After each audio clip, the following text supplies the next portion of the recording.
Good evening, everyone. Someone just confirm if they can hear me. Yes, we can. Okay, thank you. So, welcome to today's meeting. My name is Alan. I'm the chairperson at Kenyatta University Student Branch. And today we're going to have a membership meeting just to discuss more about IEEE membership in terms of the benefits and what it takes actually to be a member. So today we have two guests who will be taking us through the session. One is Fidel Makatia, HSC. He'll be taking us through mostly student membership. And two should be having Kithinji Muriungi, who will be taking us mostly through IEEE as a large in terms of society and all that it entails.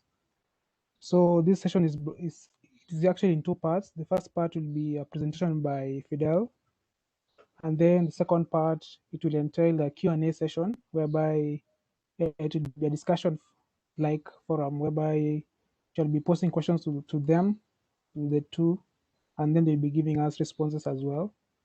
And so with that as well, you as the audience as well, you can be able to send your questions.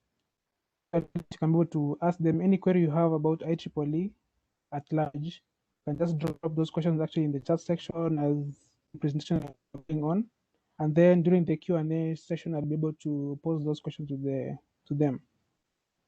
So as well as during this session, I hope we can keep our mics muted to reduce the effect of noise as well as interferences during the presentations as well. So let me first confirm if speakers are on the call. Fidel, are you there?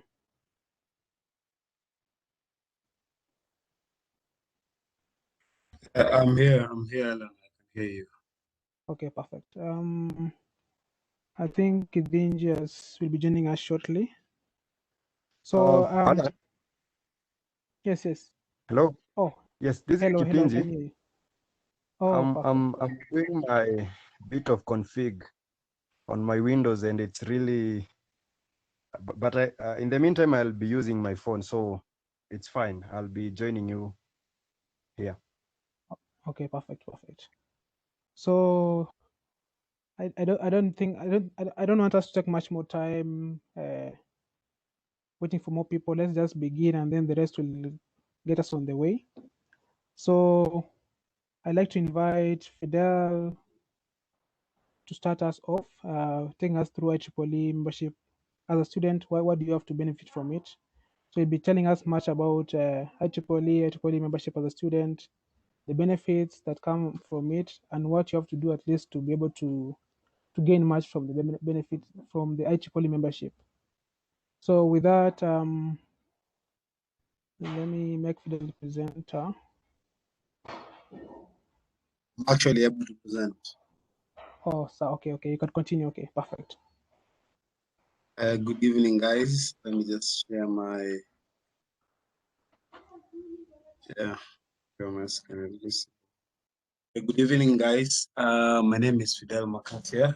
I'm the current student representative of IEEE Kenya section. I was a former chair of IEEE Kenyatta University. Also served as chair of IEEE Communication Society Kenyatta University, IEEE Photonics Society Kenyatta University, and I've been in IEEE for 3 to 4 years. So when Alan approached me to give this talk on benefits of membership, I remembered how we used to struggle with IEEE membership when we were in campus trying to convince guys to join IEEE, and we were members already, and it just came like a flashback to me, and I said, okay, let me present because I've been there struggling. Why should I join IEEE? What do I gain? Why should I pay the money? Why should not I join IGA and stuff like that? So let's start off. So what is IEEE? IEEE stands for Institute of Electrical and Electronic Engineers. And it started as AIEE, which is American Institute of Electrical Engineers. So I'm sure some faces are familiar here for guys who did history and I like reading.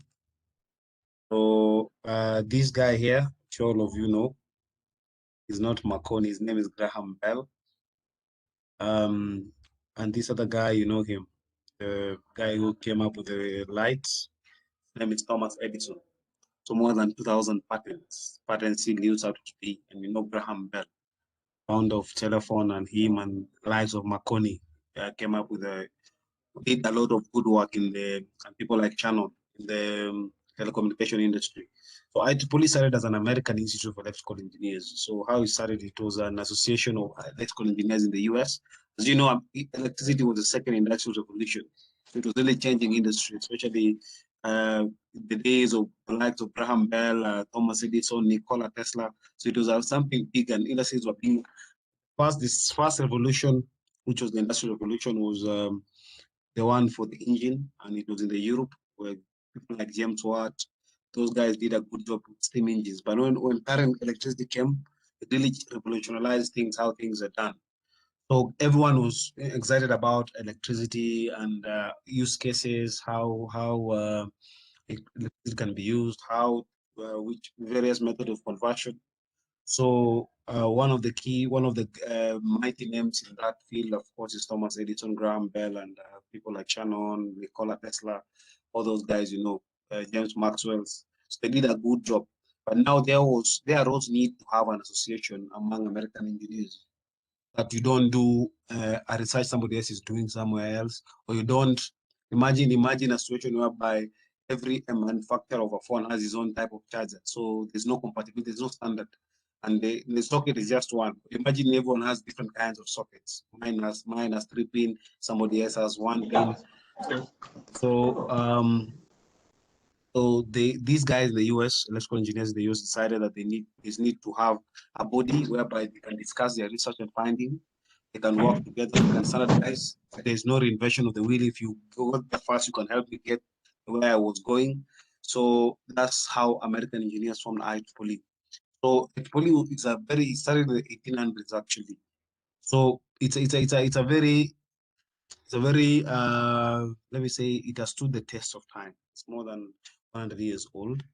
So it was changed to IEEE, and because now it's not only for American engineers, it's for everyone in the world who is interested in advancing technology for humanity. The motto of IEEE currently is advancing technology for humanity. And yeah, so it's for everyone in the world. It's not only for American engineers. That's why it was changed from AIEE to IEEE for American engineers. It's for all engineers, that is. And it's not for engineers only. I'm sure the name says for Institute of Electrical Electronic Engineers because it started with electrical electronic engineers. But they changed their motto to advancing tech for humanity. So it's for everyone who thinks they can innovate to make human lives better and also impact the life of people.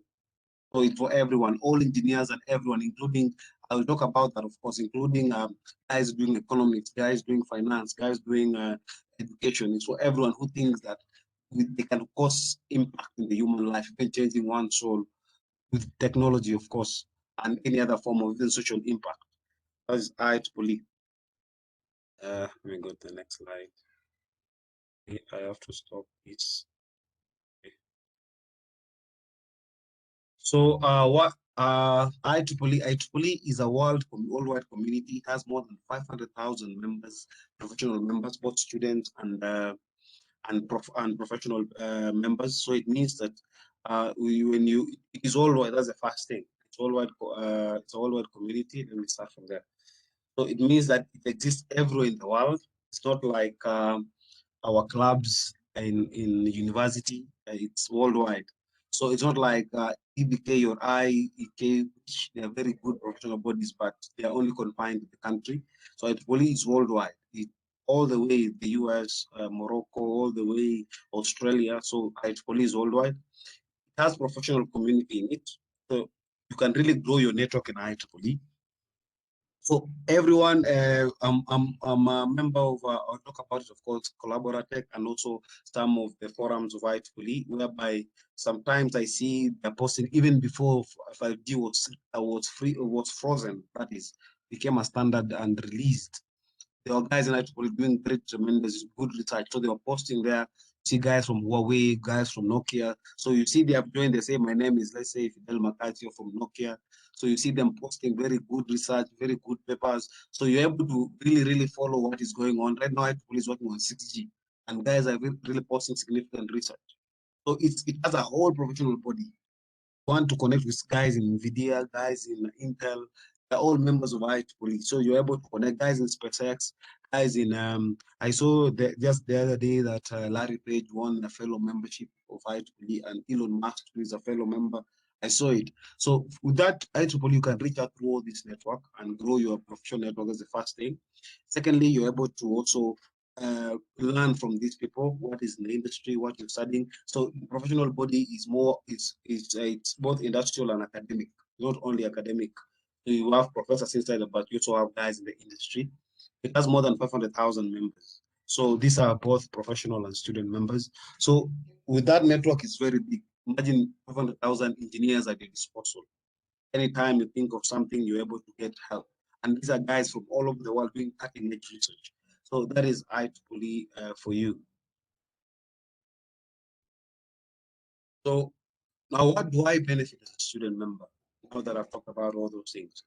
So one of it is that IEEE has what we call IEEE Explore. IEEE Explore is a digital library which has more than 5 million publications. Imagine having 5 million publications, journals, papers on your disposal. So any research you're doing as a student, if you're the bookworm type, of course, like myself when I was in campus. So all research you're doing, you can get help from. I remember sometime in fourth year, we were doing a drone design for medical delivery, and we couldn't get substantial research online or even in YouTube. So what did we do? We went to explore, and we got similar projects done by people all over the world, Indians, Americans. So we were able to learn from them, and heavily documented with a lot of mathematical proof and also theoretical background. So you're able to follow very well. So IEEE Explore helps you. Also, you can publish, you can write a paper. We did a session with IEEE YP sometime back, talked about paper writing. You can do your own paper and publish where guys can read.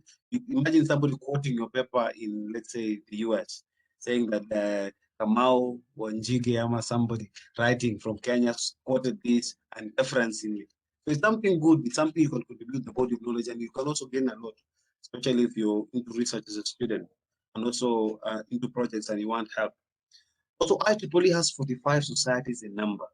Let me just, let me do this. Let me open the societies. So there are 45 societies in number. I myself am a member of more than, I don't know, 5. I'm a member of IEEE Photonics Society. I'm actually a volunteer, not a member, but a volunteer of IEEE Photonics Society. I'm a volunteer of IEEE Communication Society, a volunteer of IEEE Signals and Systems Society. I'm a volunteer of IEEE Circuits and Systems, rather, Signal Processing Society, Circuits and Systems Society, PES, that is Power and Energy Society, that is Power Electronics Society. So all these societies are there for you as an IEEE member. So you can join any. Some societies are free. I just want to show you the magnitude of what I'm talking about. But you don't think the only ones, there's only one society in IEEE. So let me just share this first. So as you can see from my screen, all these are societies from aerospace, antenna and propagation, broadcast, circuits and systems, ComTalk, consumer technology, electronic devices, electronic EMBS, engineering and medicine, industrial electronic society, industrial application society. This is for guys who want to academia and industry partnership. So if you join this society, you'll be doing a lot of trips and meetings. Of course, all these societies have magnetic society, microwave and theory, photonic society in your Zebra. This is a very powerful society, I'm a member. Power electronic society, robotics and automation, signal processing, solid state circuits, system man and cybernetics, technology and engineering management, ultrasonic, ferroelectronic, and frequency society, vehicular technology society. So imagine all these societies are at your disposal. As a member of IEEE, you will join societies. You are at your disposal. So these societies, they are doing cutting edge research in their areas of specialization. There's also, they have their own conferences. They have their own challenges, forums where you can communicate, you can share, you can travel abroad, you can visit, you can present a paper, you can follow research. So all of this. So as a member, there are societies, there are some which are free, There are some which are very cheap, like Signals Processing Society is only $1 to join, which is 1 shilling, not 1 shilling, but 100 shillings. There's some which are very beneficial. Photonics Society, we'll talk about this, of course. There are some which are very close to your area, especially biomedical engineering. There's engineering in medicine and biology. So this one merges both doctors and biomedical engineers in one package. There are some which are, most of them actually, fourth industrial revolution oriented. Imagine Vehicular Technology Society, driverless cars, automation society, all these things, computer society. There's apart from societies, there's even affinity groups like women in engineering. There are specialized groups like future networks. There's blockchain. There is big data. There's a lot of research going on in IEEE. So as a member, you're able, these societies are at your disposal. GIS society. So you're able to follow research, you're able to contribute, you're able to do papers on the same, you're able to go abroad for trips. We talk about that, of course, and you're able to broadcast technology society. You're able to learn a lot from them, especially if you're inclined into research, innovation, and invention. You're able to learn a lot from what they're doing. Specialized learning, that is. So let me just go back to my slide for that deviation. PowerPoint, yeah. Okay. So student activities, you're able to participate in student activities. These are just but 1% of what I'm trying to say. Like IEEE Extreme is a global programming competition, which happens in October usually. So what you do, you just need a laptop and you hook up to it. You need a team for, first of all, hook up to it, compete. You're given a problem to solve. You choose your language of your choice. You compete globally. So you compete with guys from MIT, Stanford, Cambridge, Korea, that is Seoul. You can all the way to Tokyo. So all those you compete with all those guys. These are prizes for the top 10 teams, top 3, of course, very awesome prizes, and you are ranked. So you're able to know where you are globally as a team, and locally, of course, as a Kenyan section, then East Africa, and also globally, you're able to know. So imagine having such kind of thing where you can test your skill in programming and also learn. Imagine you beating a team from MIT. So it's something good. And also the budget for that kind of thing is usually provided by IEEE itself. So imagine yours is just to sit down and program, because food throughout that time and entertainment is being given by IEEE itself. There is an example is also IEEE Best Day. It's a whole day, not even day, like a whole 3 weeks or celebrating press. So there's usually one day, but before that, they usually first day preparation and post. So imagine just a whole day, just power and energy, whereby you can visit plants, you can do solar installations, you can talk about renewable energy, you can listen to talks, you eat cake, you celebrate. Too bad COVID is here, so physical events are actually minimized. But I remember my first day, we ate a big cake and we went to Safari Park actually. There's somebody who came all the way from the US to talk to us about smart grid and renewable energy, microgrid technologies and renewable energy technologies, and fully paid by IEEE. They had to come all the way, a professor all the way from the US. So it's just what, but a few. There's even Photonics has what we call the Day of Light. Pearls has one, Electronic Society has what we call Pearls Day. So it depends on the society you are doing. They have a lot of activities. There's IEEE Matsi, which is here, which is an IEEE event. So this one is mobile application development contest, where you do a mobile application that solves a need in society. You post it, you compete. Of course, it's global. When you win, there's a lot of prizes, including Apple watches, travel tickets, and money, cash prizes. So as a student, also you can do projects for IEEE and grants. Like I can say, last year IEEE Photonics Society KU and JQuat were given grants to do projects for the society. So I'm aware others also have been doing that. This year, there's a IEEE site has given money for some project also called Elimusef. There's a project, Moi did a project some time back. JQuat site also did a project. So you're able to look for a project for society, do a quotation, but a budget and explanation proposal. You apply, you get the money, you do that project as an engineer, and it adds very well in your resume. So you can actually say, when I was in second year, I was able to install solar in Kakuma or something like that, and fully paid by IEEE. So they support humanitarian activities. It's called IEEE Hack and also IEEE site. Sorry. So Another benefit is Kenya section events. So you can see from here in 2019, guys were taken to Intercontinental Hotel and they ate very well. It was what we call ASYP. It was an event by Regionate for students, for Africa rather, for students. So student and young professional, yeah, sorry. So you see, you're able to access events by Kenya section. So I can tell you that personally, I've gone to almost all 5-star hotels in Kenya. That is Ieee. I've gone to Intercon more than 2 times. I've gone to Safari Park. I've gone to of course, going there to eat, of course, that's the first thing. But secondly, also going there to network and interact and also know how these hotels look like, because you might not pay your own money. If you're a student, you might not pay 5,000 for a plate.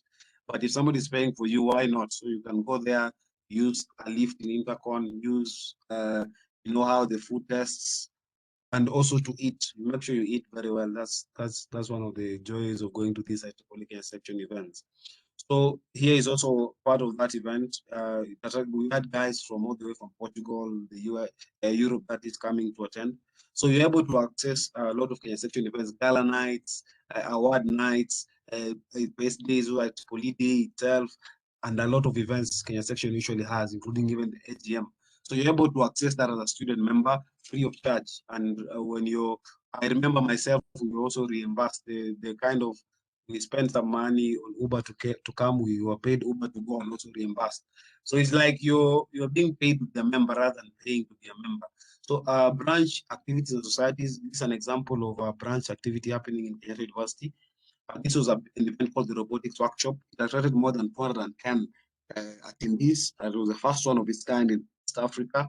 We had partners like IBM.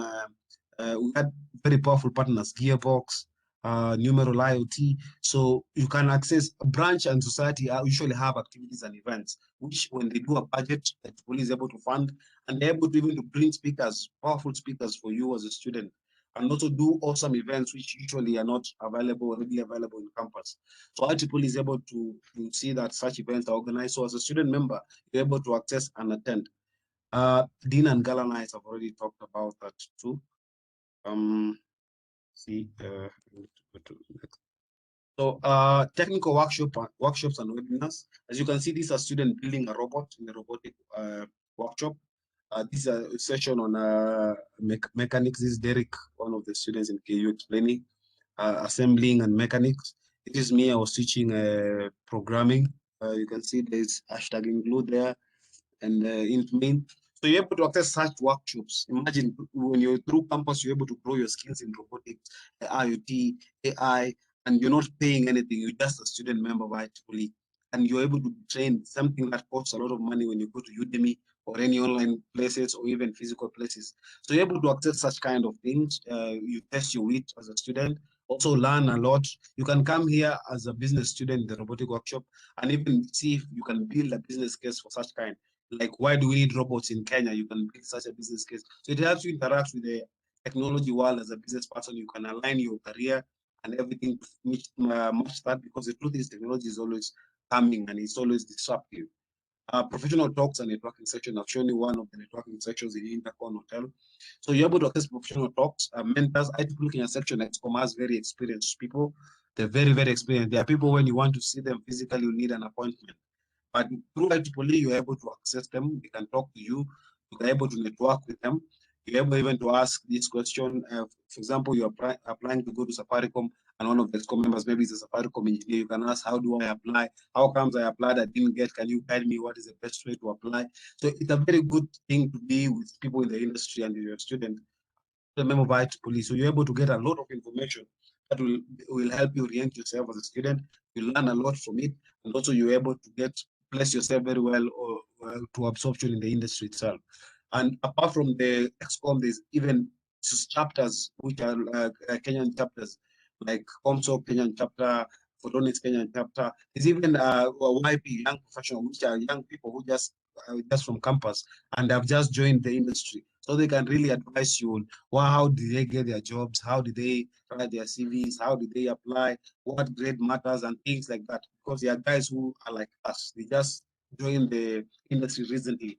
Not people who have 40 years experience who will tell you need 7 years experience to join a given job, but these are guys who just left 2 years ago. So I typically also build your portfolio and CV.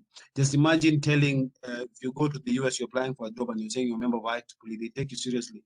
But if you say you're a member of IEK, you might want to explain what IEK is or EBK, which I'm not saying it's bad. I'm just saying that you join because as an engineer in Kenya, you have to be a member of EBK and IEK. IEEE so is an added advantage. They work hand in hand. They're not competitors at all. So most people actually stop at IEK and EBK and stop there. But this is not it's not advisable because IEEE is worldwide. So I can give you a story of somebody called Martin O'Shea, who actually went to Oxford University. And part of the things he mentioned in the interview was actually IEEE. He was in Multimedia University. And if you ask him, he mentioned how he has really participated actively in IEEE. So he was applying for Oxford University. Part of the reason why he was taken in is because of IEEE, and right now he's doing a PhD in telecommunications engineering, rather. So it builds your portfolio and CV. Yes, I will talk about that. I will say something which is in the next slide.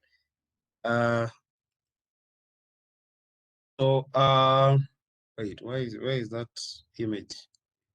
So you are able also, one of the benefits also, you were also able to access very awesome events. Imagine this was the first ever 3D event happening in Africa, organized last year by Kenyatta University. And guys were able to join, move around a 3D platform. Imagine a 3D Zoom where you can walk, see somebody, you can see XP, you can take tea, but you, of course, you don't get full, but you just take tea. So it's good to feel like you're taking tea. Sometimes it's psychological. The anger is psychological. So imagine such awesome events. This was an event by Kithinji. This is Kithinji. I should not lie to you.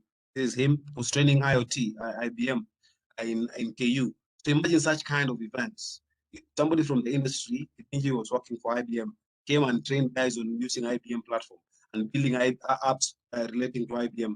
And such events, myself, there's even, I was looking for that photo, but I missed it.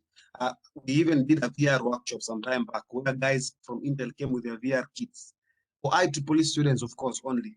And we were able to do VR, app development in VR, test those VR glasses and stuff like that. So we're able to access very awesome events, which non-members are not able to access, or other people, other clubs might not be able to organize because IEEE has the capacity to do that because it's a very big body. And yeah, it's worldwide itself. So part of the benefits also is travel, student travel. Myself, this is me. This is where I was landing, just landing in Hawaii. So I had to take a photo so that I can commemorate that moment sometime later. As you can see from this photo, I'm the only black student. So this actually not black only, but all these others are PhD students. University, I even remember this guy from University of Cambridge. So all these are university students who are doing PhD. And this is me. That day I was, I think, third year or fourth year. I don't remember very well. So IEEE gives you travel grant. Me, myself, I was given a travel grant to go to Hawaii for a whole week, fully paid by IEEE. I slept in a very luxurious hotel and attended a very expensive conference. Just because of IEEE, I didn't pay anything. And this is me, and this is Cynthia. She is, I think, just recently outgoing, chair of KU. And right now she's a volunteer in Kenya section. We were given a grant. Through IEEE, we were able to go to Uganda to present our paper, fully paid through IEEE. So imagine such kind of benefits as a student. So imagine a student who you just travel the world. Then when you're finishing, at least you can narrow down your scope because some guys stay in campus and not travel. So the first goal when they get money and employment, they just want to travel everywhere. But if you travel as a student, you're able to narrow down your scope. You say, okay, I won't go to Hawaii because I went there. Oh, I like Hawaii, so I'll be going there. So at least you know. And traveling actually expands your mind. You're able to reason like, imagine, do you think I remain the same after meeting these kind of people? We talked. This is the ComSoc president, actually. Yeah, we discuss about the research. This guy was French and he couldn't talk English well, so I had to learn some French from him. So such kind of things. And through this conference, I actually met somebody called, it's called Theode. He is the father of 5G. So he wrote about 5G in 1990s when guys were thinking about 2G and people were telling him it won't work. When I met him, I actually asked him, how comes, I even have a selfie with him, I think I will show you guys. How comes you guys were thinking about 5G when we didn't, the world was not there, and he was able to share insightful things. He's a professor at the University of New York. So it really expands your mind actually through student travel and grant. And most of the travels you are given actually sponsorship to attend. This is Kithinji, should not lie to you when it comes. So Kithinji has traveled more than I don't know how many countries. That is why I don't know this was Portugal, or this was Spain. I'm not sure. But this is him. This is Ignatius. Kithinji is also somewhere here. Sorry that people are so many, I can't locate him. This is Ignatius. So these guys were able to travel Europe, I think 5 countries, if I'm not mistaken. Kithinji has gone to Europe, 5 countries in Europe. He has gone to the US, fully paid by IEEE and sponsored by IEEE just because of student membership. And later he just recently joined the Young Professionals. But when he was doing this trip, he was actually a student member. So not only a member, but also a volunteer. So even if you're a member, please volunteer, because this trip, like you can see, how many black people are here. You can count them. So you see it, and we have more than 100 student members in Kenya. So you see, you have to be actively participating for you to gain such kind of rare opportunities, not rare, but awesome opportunities in IEEE. So you're able to expand your scope. I'm sure some of us have never jet skied or I don't know, kayaking. So Kithinji has done that, and he through IEEE, and you can't do that in Eldoret. You can only do that in places like Porto. So it's a good thing to travel. Yeah. So let me talk about this as I wind up. So part of the things we have at IEEE, this year we are partnered. IEEE has partnered with University of Paris and University in Geneva. They organize what you call Uvumbuzi Tech Challenge. So what an ECE, of course, and Fab Labs. So what happens is that there are refugee camps in Kakuma and Kalobi. So IEEE, part of the things of the mandate of Uvumbuzi Tech Challenge is to build capacity in those refugee camps, and secondly, install. You can see it from here. Just annotate. See it from here, how it works. How about it? So install Fab Labs, these containers which have like a maker space in Kalobe and Kakuma. So it's to give them 3D printers, PCB printers, soldering stations, and install them fully, and also train them how to use it.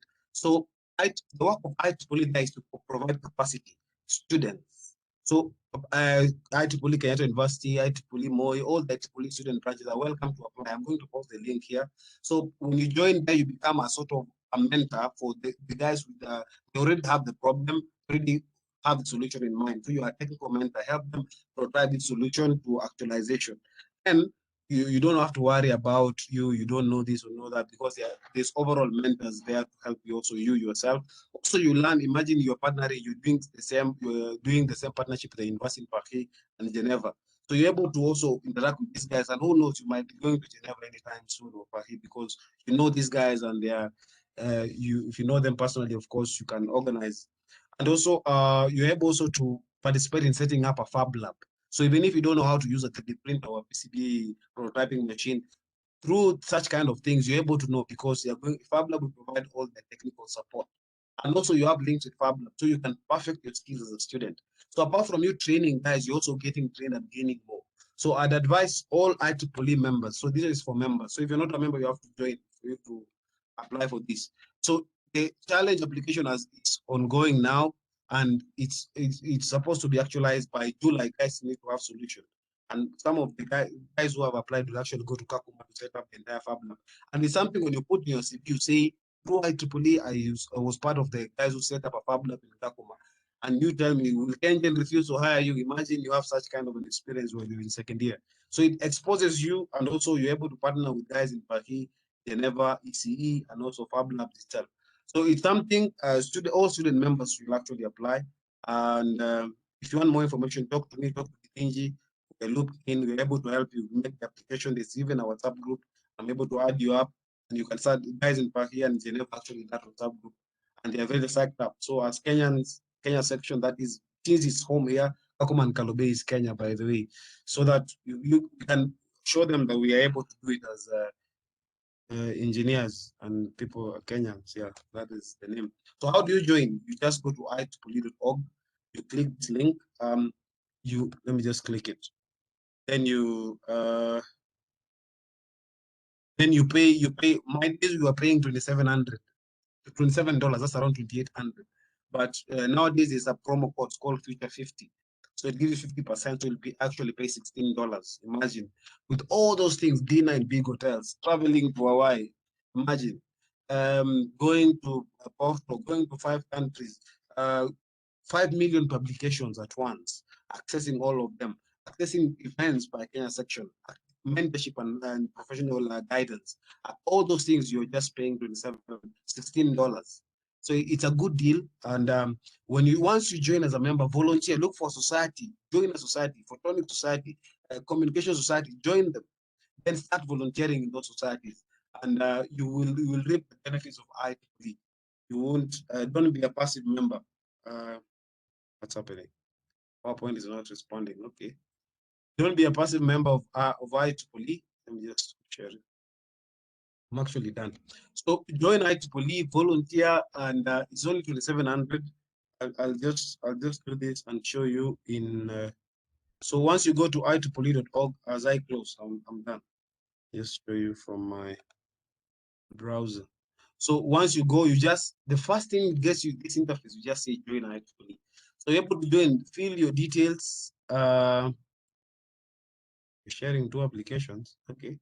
Fill your details and you join as a student. I'm sure you're not a professional, but if you want to lead your lecture to join as a professional. So you join as a student, it's able to guide you how to join. Just straightforward. Make sure you have money either in PayPal or in say create account, PayPal or Visa, MasterCard or Visa card, your credit card. So it's able to bill you. Fill this and you join. Once you join, you'll get an email, a membership card from IEEE, and you're able to start enjoying your membership benefits. You're even getting a magazine called IEEE Spectrum. You're able to go through it and see what other guys are doing. So it's a good deal. Thank you so much. I think open the floor for questions or anything from Kithinji if he's around or wants to say something. Wow. Thank you so much, Fidel, for that. I think you have really touched on a lot of aspects which were kind of pending. And one key takeaway from what you've really emphasized is not just joining, it's just joining and being an active participant in the in IEEE. That means joining societies as well as participating in the different volunteering activities. And IEEE being a worldwide organization, then it's going to be a very good selling point in your CV. So when you're looking for that job, you're looking to apply for something somewhere, IEEE will help you market your CV to be able to be considered in that situation. So for the next session, actually, I want to welcome both Fidel and Kithinji. I don't know if Kithinji is on the call. Kithinji, are you there? I'm here, Alan. I hope you can hear me. Yes, I can hear you loud and clear. So Perfect. welcome. I want to welcome both of you for some Q&A. But I think before we do the Q&A, then I'll give you the floor for some few minutes if you want to add something on what Fidel has already said.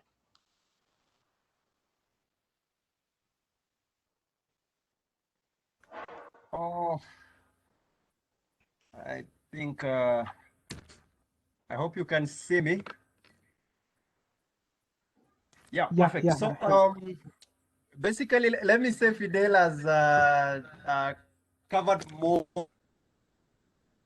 that was to talk, and I love the passion that Fidel has, because in most cases when you talk like that, for those ones who don't know, they may, if you're really imposing some kind of energy into them. But that is really awesome, Fidel, and I can't add more or subtract. I think today I like to address more of the questions, the Q&A, one-on-one kind of a questions. I think that one will be, someone is saying he can't hear me. Yeah, I can hear you, Kithinji, but your audio somehow is a bit weak. Okay.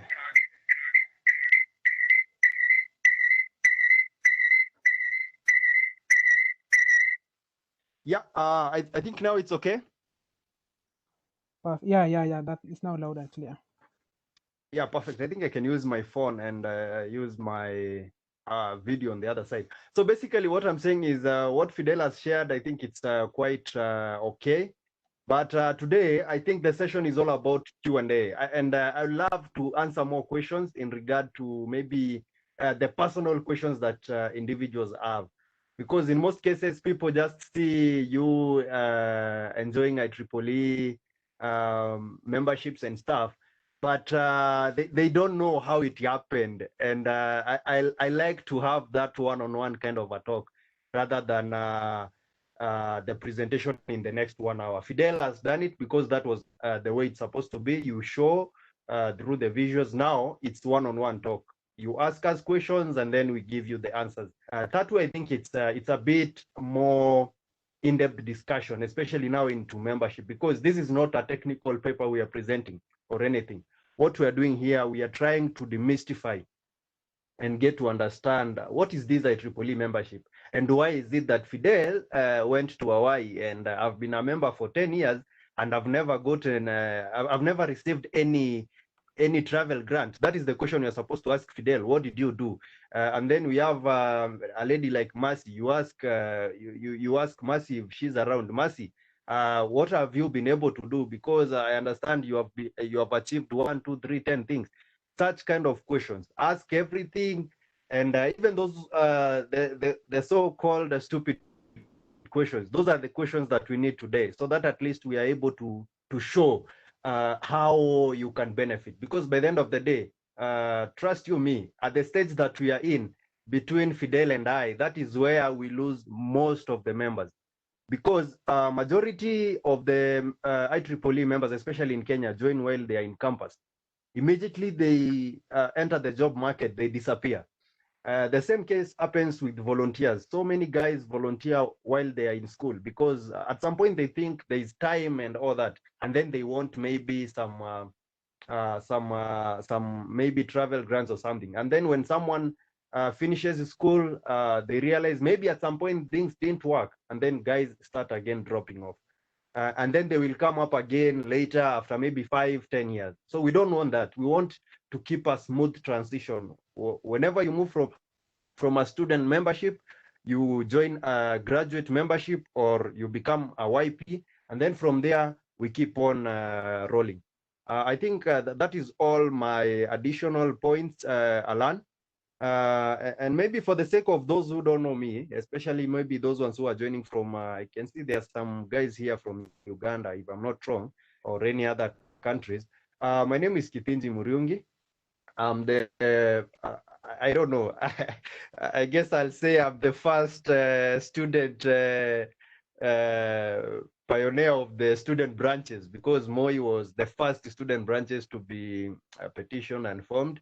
And I like saying that, because when you are first, it really holds the great memories. And from Moi, I became the student representative, the post that Fidel is holding now. And after that, I graduated and then became the IEEE YP chair in Kenya. So those are the roles that I've held here locally. On a Region 8 level, I'm currently at the Action for Industry subcommittee, which is a subcommittee of the technical committee in Region 8. And then in a society perspective, I'm currently the global representative of Africa in IEEE Photonics Society.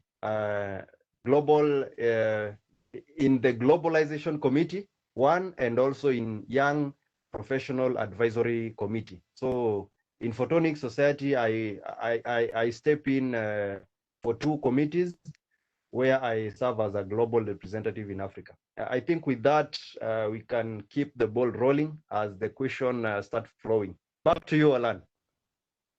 Thank you so much, Kithinji, for that. And I have personally interacted with the two, that's Kithinji and Fidel, and I can tell you for a fact that these people actually do challenge me a lot in terms of career-wise, because I actually got to know IEEE through Fidel and Kithinji actually.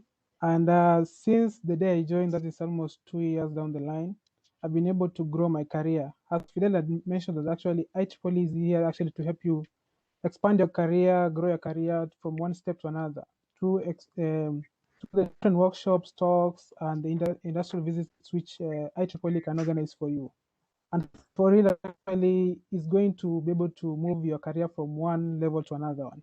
So I want now to open the questions. If you have questions, please drop them in the chat section, then I'll be able to read them. Or if you can't do that, then you can just raise your hand and then I'll unmute you. You can be able to ask the question directly.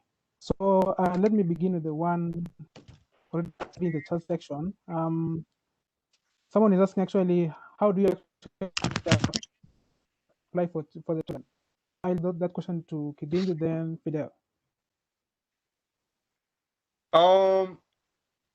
I'll say there's a couple of ways in which you can get travel grants from IEEE. One is what Shadrach is asking about applying.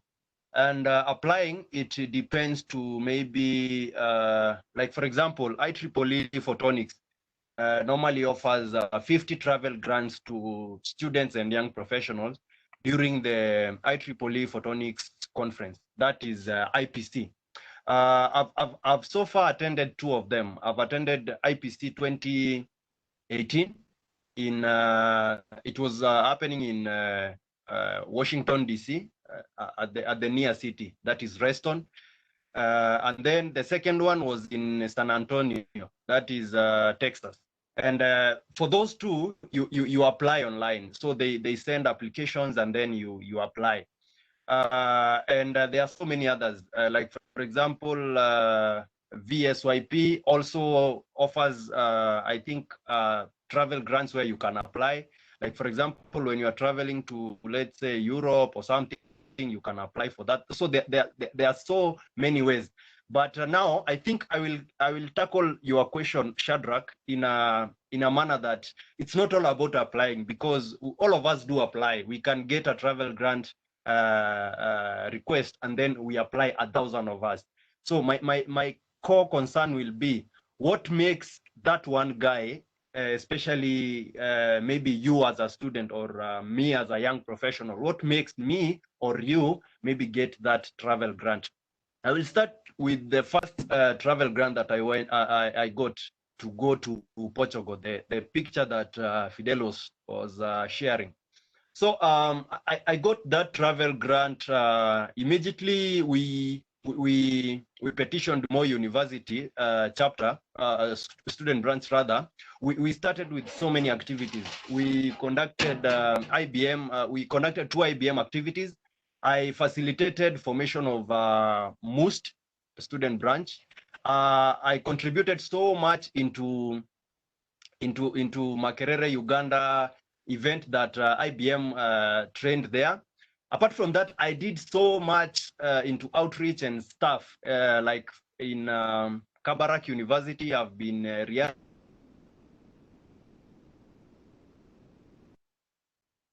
volunteer activities that I had done. And when the request came for the section to select a student who could represent Kenya, I was the best pick, or so I presume.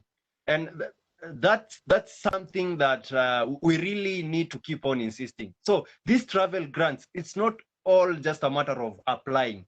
It means, are you applying something that you are really sure that I can get this, or are you just attempting? Because whenever you are attempting, you are more likely to miss it. But when you are applying something that you are sure you will get, then it means you are more likely to get. The second travel grant is the one I got from Photonics. So going to Washington, DC. So the same mode applies. So it started back in 2018. Ezabo Beron reached out to me and told me, Kithinji, there is an opportunity. You can apply for travel grants. I think it was, the travel grant was supposed to sponsor a student to go to Mexico. So I applied. Unfortunately, I didn't get the travel grant. So what did I do?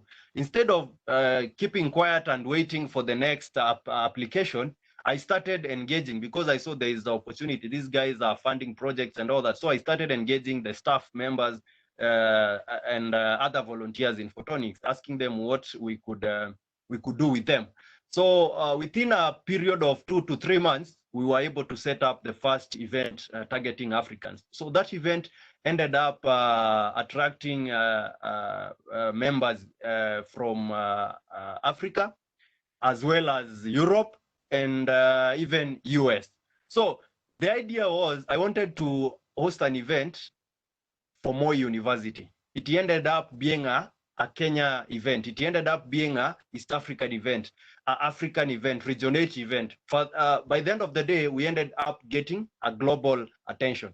So within that time and within that duration, I got my Photonics membership, and then I started pushing for petition of the student branch.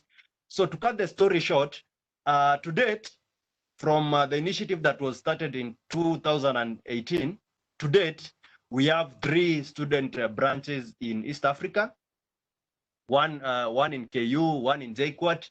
We have one in Chambogo University. We have one full chapter, Photonics chapter, Kenyan chapter. Apart from that, we have 3 funding that have been given to the student branches, one in Chambogo, one in KU, and one in JKUAT. Why am I explaining all these into details? So that someone understands whenever you are applying for these travel grants, you don't just wake up today and then apply tomorrow. And that's why Fidel kept on insisting, go to an area that you feel you are most suit. If your area is developing capacity, do that. If your area is outreaching, do that. If your area is maybe about creating content and sharing, do that. Because when you do that, it will be very easier for you to stand out. But when you go in an area, maybe like, let's say Fidel does 1, 2, 3 things, and then you want to go and outshine Fidel in that small area that Fidel is, it will be very hard for you to get noticed, because Fidel has already shined in that area. And trust you me, there are so many opportunities that IEEE offers, not only for photonics, not only for power and energy, not only for young professionals, not only for students. They are massive. Imagine 46 or 47 societies. So even if in your student branch, maybe you have 30 students. So it means even if one student each focuses on maybe opportunities in one society, then it means that student is able to bring value to the entire community. So I think that is, in my broader perspective, that is the best way to look into travel grants. You are supposed to provide value, not just go and get value. The more value you provide, the better perception you have in maybe getting those grants and also any other form of support from IEEE. That's it from me, Alan. Nice. Thank you for that, Kithinji. Fidel, can you add something on that as well? I think Kithinji has actually covered everything. So me, I just say, how did I get my, and I think also Kithinji has covered the second question, although we can still talk about it. So how do you apply for travel grants? So how did I go to the US? So what happened is that there was a call by ComSoc for guys to form a ComSoc chapter here, and not here, but where they are, and get at least 20 students doing ComSoc. So I managed to get them. And after that, they said the reward is fully sponsored trip to go to the US. So you see, you volunteer. So when you volunteer, such things actually are there in your line. For example, I'll tell you, we just talk about Photonics Society, KU. So if we're not for COVID last year, KU, the 6 founding members of Photonics Society, KU, will have actually gone to the US. To Canada, that is, it was supposed to be in Canada. So because these guys volunteered and made sure. I don't know if I'm the only one. I think on my end, I can hear Fidel. Oh, okay, fine. So I was saying that when you volunteer, like what Jimmy has just said, you get noticed. So when you apply for it, there's a chance you either get nominated to go, or when you apply, you get noticed. So when they should list guys who are supposed to get that grant, actually one of the top guys who's supposed. And when these guys, like for myself, was recommended by Humphrey, who is the current ComTalk chair in Kenya. So you see, when such a guy recommends you and it's a ComTalk event, you actually get taken. So let's say you volunteer so well in Kenya section, and the chair is actually called Mr. Vincent. recommends you, you'll actually be the one who's supposed to go. So I'll just say you volunteer. Maybe coupling with the second question is the task you volunteer is a lot of things, just like Ninja said in Kenya section or IEEE you can do. For example, Alan right now is the chair of IEEE KU. So you see, he has volunteered, you're not paid. So you are doing, you organize that event through his team. He does that, he does that. You can volunteer to be a contact sharer, like you create, let's say, flyers and share. And then you volunteer to be posting Facebook about people. You volunteer to membership drive. You volunteer to be an organizing secretary or your branch or your chapter. So volunteering is your capacity. What can you do? And what is the best thing you like doing? How can you do it for IEEE benefit? And once you do that, you're able to get noticed. And when you get noticed, it positions you in a position whereby you're able to get a lot of benefits from IEEE. Thank you, Alan. Yeah, nice, Fidel. So, Kithinji, I think if you can add something about the question about what tasks can you do. I think Fidel has already mentioned one or two, so I think if you can be able to add something on that as well, it'll be okay. I hope you can hear me because I think my phone. Okay, so and regarding to the task, I think there's something I normally tell IEEE volunteers and also IEEE members. IEEE is like a play field where you do. Of course, there is what you're supposed to do. Like maybe the chair you are told you're supposed to make your student branch active or vibrant. So it all depends by you what really making the student branch vibrant means. Because to some, it means creating technical events. To some, it means maybe bringing professionals into the play and all that. To some, it means certifications.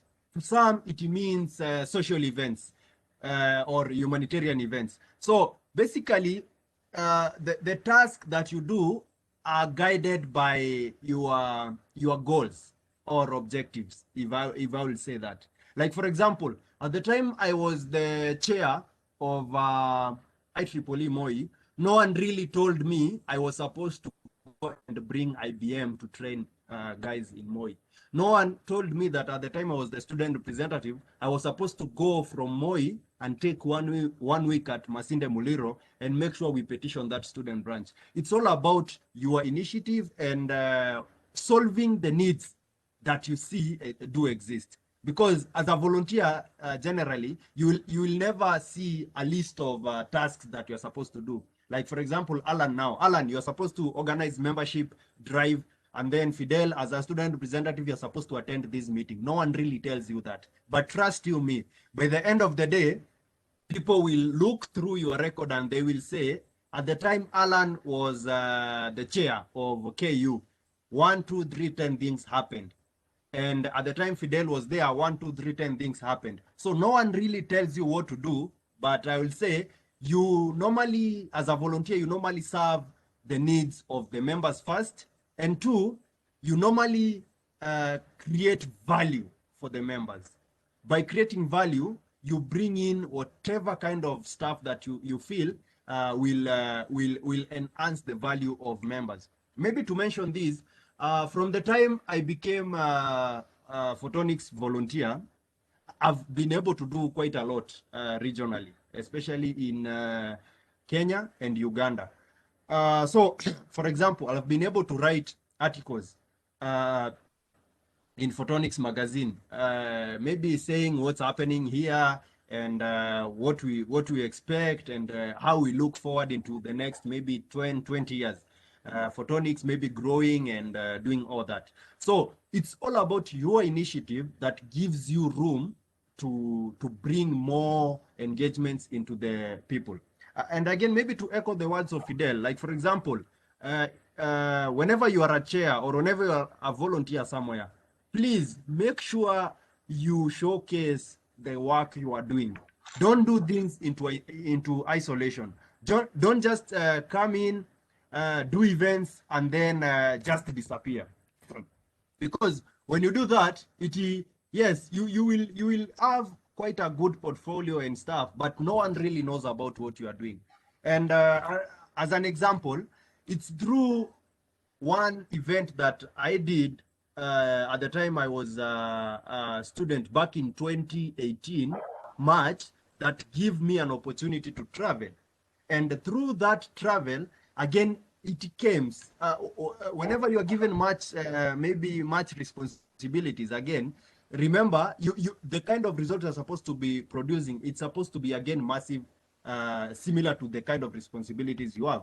So through that, again, you realize now the photonics guys on the other side, or rather the Kenya section on the other side, they start entrusting you as a volunteer to bring more events, or rather more value to the members.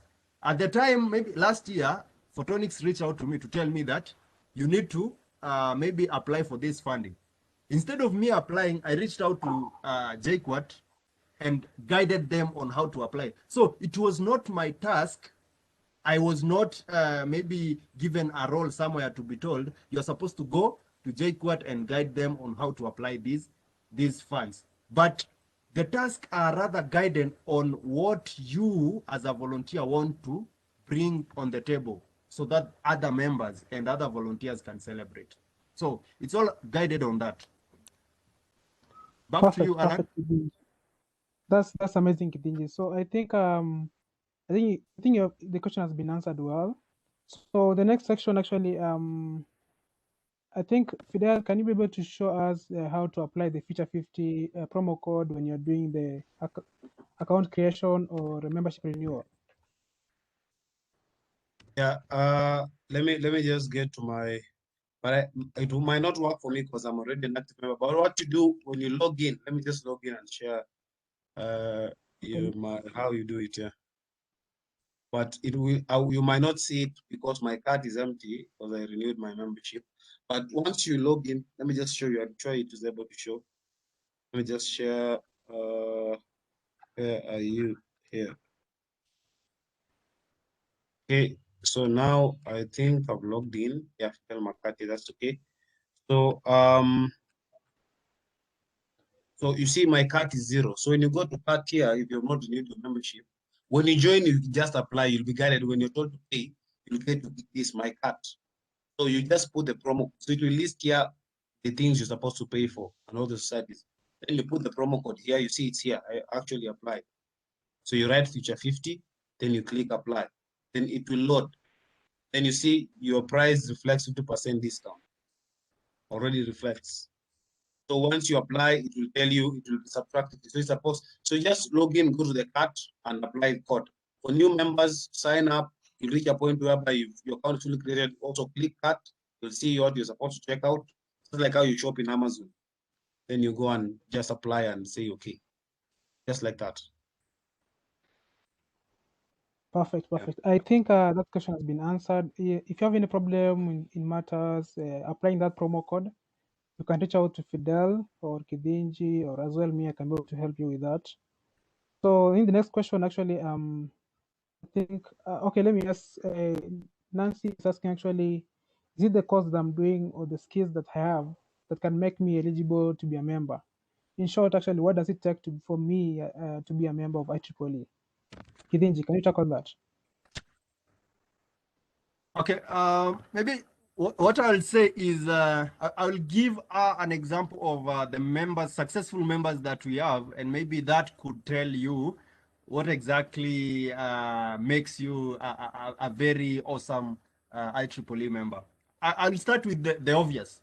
So let's say for the team in KU, we have Fidel as the team lead of Tibavent, and also as the previous chair, and also as maybe someone who has done quite a lot technically. So Fidel has written papers. Fidel has written, has been able to lead projects and so much more. So we can put that under the category of technical.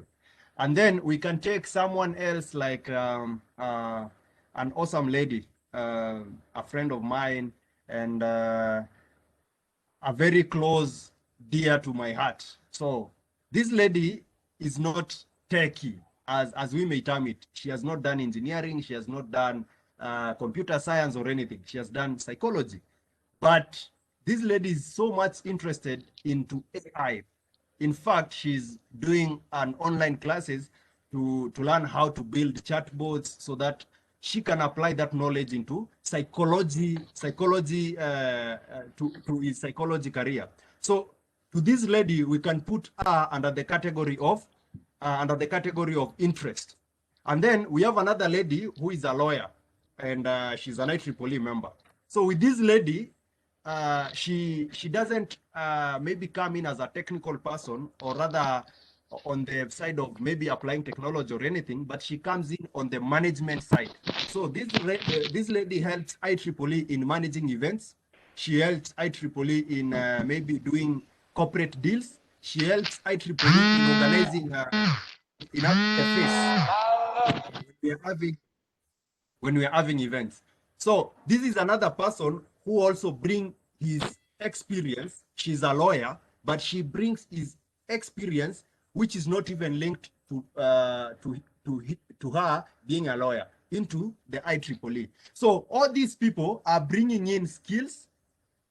Some are bringing in their courses, some are bringing in their career, some are bringing in their interest, but the core goal is all of us, we are serving the interest of the members, and as the motto suggests, advancing technology for humanity.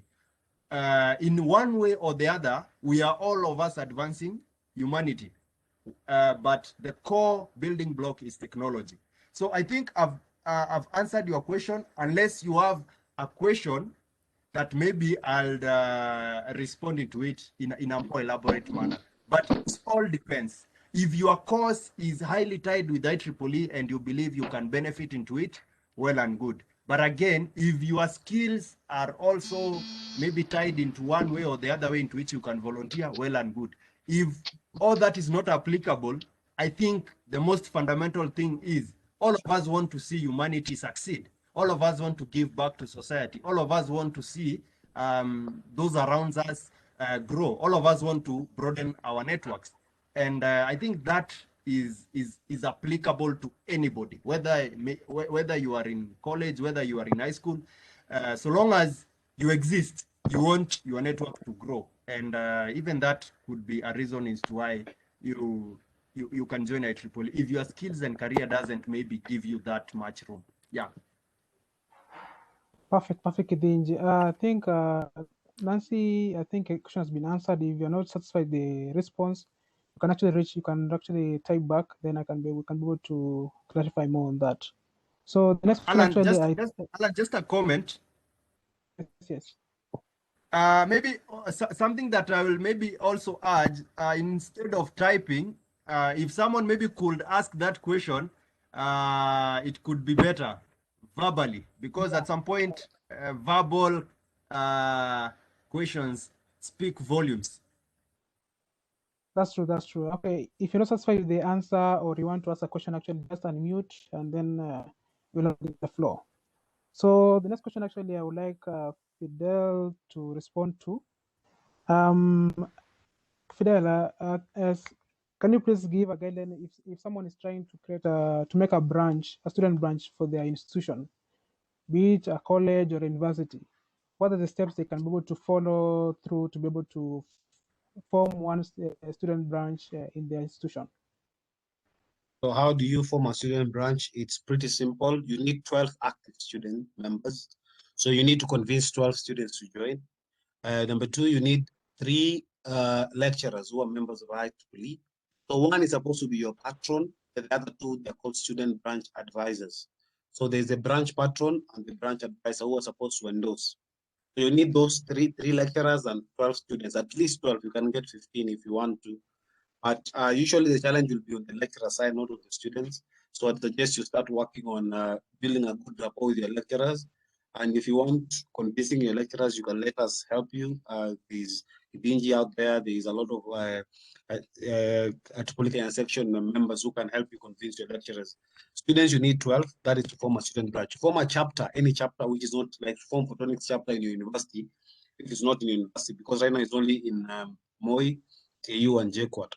If you want to form it in another place, let's say Took, What You Do, or any other chapter, ComSoc, any other, you need 6 active members and 1 branch patron. You just need 1 as a patron, a chapter patron. That is, the other will be endorsers who need to be IEEE members active. So they need to be active members. So usually after you have those, you go online, you get something called, when you go IEEE students, just go and Google IEEE students, you'll get that. Let me just show you. Hey, I don't know if time allows me, but let me just show you. IEEE students. I'm going to share my screen again. So when you just Google IEEE students, like how I've done student with IEEE.org, you say student members, enter here, you enter there. Then you say join and stuff. No, you can scroll and say form 1 today. So this one is how to form a branch and how to form a chapter. So you'll have to create what we call a petition. So geographical petition information. You click there, geographical petition information. Of course, after you have all these requirements, you can also contact me. I'm going to help you, or any other person who have even Kithinji, or any other person who have a branch with them. You can say access geographical petition. So here is where you're able to fill your details about, it's like applying to form a branch or chapter. So you say, they'll ask you a question on how, on your details, how the chapter will run, how will you do, you will do the elections of the chapter to get other EXCOM members. This is all the chapters which have been formed by EU, and this is from the approved petitions. So let me just view one of them. This is student branch. Oh, which one is this? Okay, let me just view this. Okay, it's forbidden. Maybe I'm supposed to log in. I don't know. So we're able to access. Let me just see. Just a minute.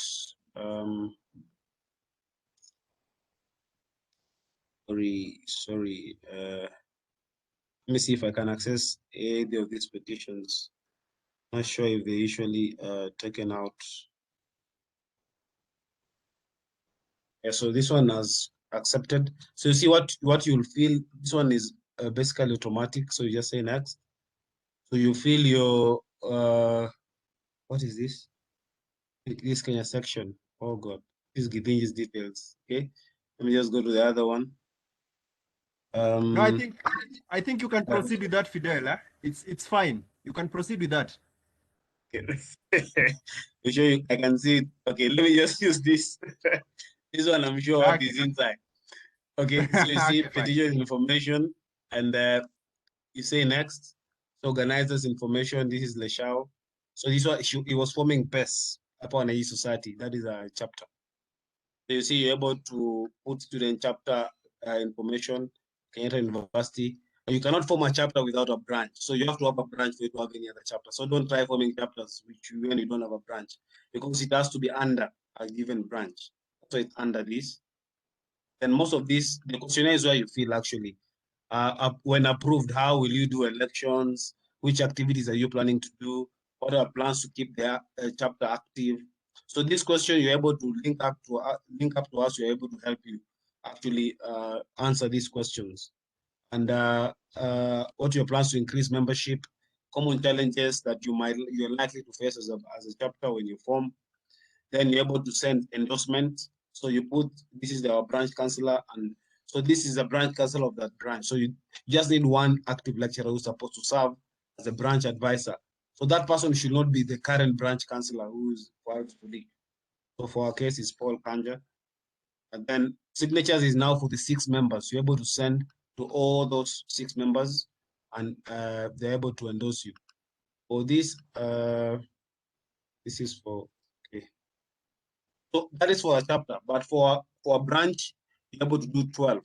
So it's pretty straightforward. You just go out to police students and start forming it. Fidel, maybe you could go and do a quick review for the student branch, yeah? Okay, let me check the student branch. Okay, let me check KU student branch. Is it this? Let me see if it's this. Saying forbidden. Let me see if it's this. student branch. Let's see if it's this. Okay, hope it's this. Yeah, it's this one. For a student branch, also you open this petition. This one you just say next. There's nothing you can do. You can read, of course. Then you put your name. So when you're the one signing the petition, you automatically become the first branch chair. Of course, you can do election to vote yourself out if you want, but you automatically become the branch chair. So it will automatically load your member number because you're logged into IEEE. Then you put the branch information. So department is, I said electrical engineering. So you can put any department depending on where you come from. Here, the department is electrical engineering. Although I'll show you a place where you tick all courses. They will tell you which members are you targeting. So you tick all of them, including economics. So these are details you just put about your school section. Region is region 8 automatically. Country is, of course, is Kenya. You put even the institution website and the postal code. Additional information. So this is where you say degree title. So you tick all of them. So engineering, biological, physical sciences, technical communication, management, law, policy, education. So you see they are all here. You target all students. So you tick all of them. Sorry. Then all these courses, disciplines, Bachelor of Engineering, Bachelor of Science, Bachelor, Doctor of Philosophy. So you just tick all of them because all of them are eligible for IEEE. And you fill these questions too.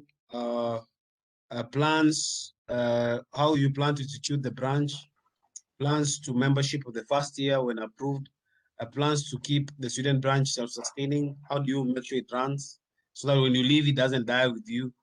Plans to keep the student branch active. Activities, which activities you're likely to do, like me, I said workshops, fundamentals of programming. I said activities with the Kenya section chapters. So most of these question answers are usually almost the same. So you might not have a difficult time. Then endorsements, you're supposed to have 12, so it will send for 12 guys. So not endorsement is only for, sorry, the branch councillor, and at least 2 endorsements are required. So us, we have 2, one of them, Engineer Guayo and Paul Kanzel. So that, and then finally signatures. Signatures is the one you need at least 12. You see, 0 out of 12 signatures required because they are full. So it's pretty straightforward. So once you go to IEEE students, you're able to follow up, fill these details, and it will take 2 days for them to send you an email approved. I don't think there's anyone in Kenya section who received rejected. Maybe Kithinji out of experience has, but I don't think so. So when they say approved, you're able to start, and as you wait official letter, because they send you official letter, and they will copy everyone involved. Yeah, thank you. Wow, nice, Fidel. Thank you for that. Kithinji, can you add something, or is it okay? Pardon? I was asking actually if you have any other comment on that, or is it okay? Yeah, maybe something I will add is I think so we normally have the first guys who petitioned student branches, and in most cases we have seen student branches where they were petitioned and they peaked very fast. Like for example, Moi and JKUAT and KU have sustained the level of vibrancy, and even TUK, they have sustained because in most cases it's not there's no value in being the first chair and then things start collapsing. It's really bad.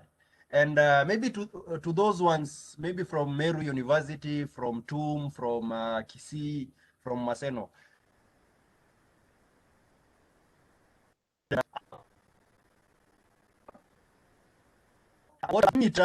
but at least make sure if you are in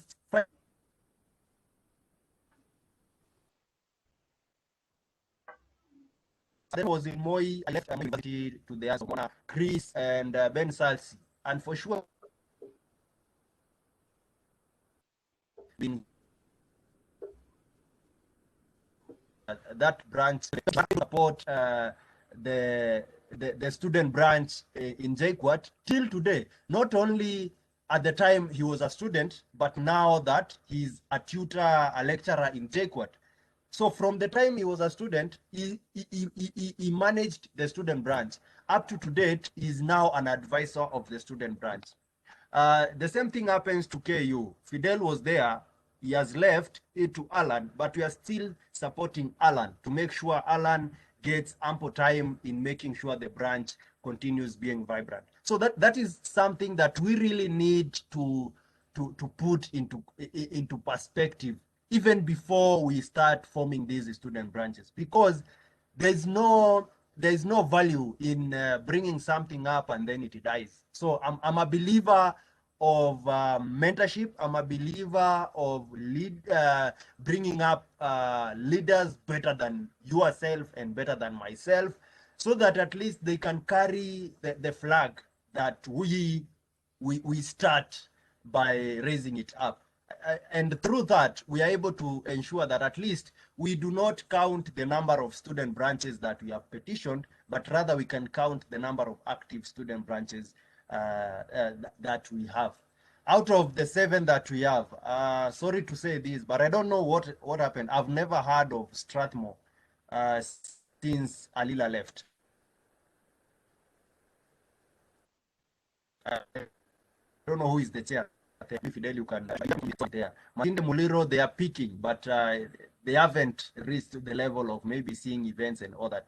So that is something that we really need to point it out clearly and in a manner that it's very honest, so that we don't end up someone thinking, when I petition a student branch, I become the chair, and then now I can maybe go and get a job through, or I can get a travel grant and all that.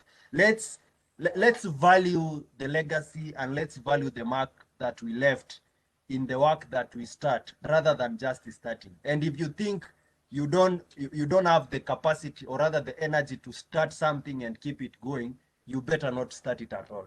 But if you are able to start something and keep it moving and make sure every step is sustained, then I think you are highly encouraged to be the first chair, and also to be the person who makes sure the branch keeps on moving, despite the time that you left, or rather, even if you leave Kenya, make sure at least you still keep on supporting your own, so that at least it doesn't die. So that is all I can add to Fidel, and to the one who was asking about formation of the student branches, as well as the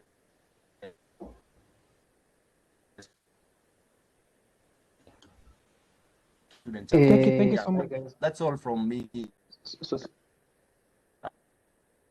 Alan. Okay, thank you so much, Kithinji, for that. Okay, was someone trying to speak? yeah, I was trying to interrupt. Sorry. This is Ignatius. Thank you, Kithinji. Thank you, Fidel. Sorry, I joined in late. I was a bit held up. So I followed from Fidel's presentation on showing how to start student branches and our local branch.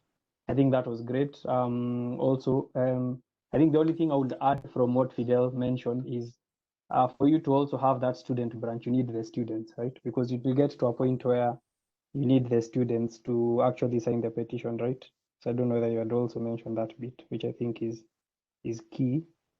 Yeah. Then also I'll iterate what Kithinji mentioned. I mean, continuity is important, because you'll not imagine you start something, then it dies off. You know, it doesn't make any sense. So I think that's also a very good point. And also having, if you're having leaders, make sure you also have guys in classes who are younger than you, or in the classes lower to you, so that you can actually leave it to them, you know, that spirit of continuity. I think that's all I would add. Thanks. Okay, thank you so much, Ignatius, for that, and welcome to the meeting. So the next question, actually, I like to pose to Fidel, then Kithinji can as well chime in. So Anthony is asking actually that during this time of the pandemic, COVID-19, you know, these issues about social distancing, working remotely. So his concern is actually, how can I volunteer in IEEE activities, or how can I participate in IEEE activities while I'm actually at home? I think that holy motto is advancing path for humanity.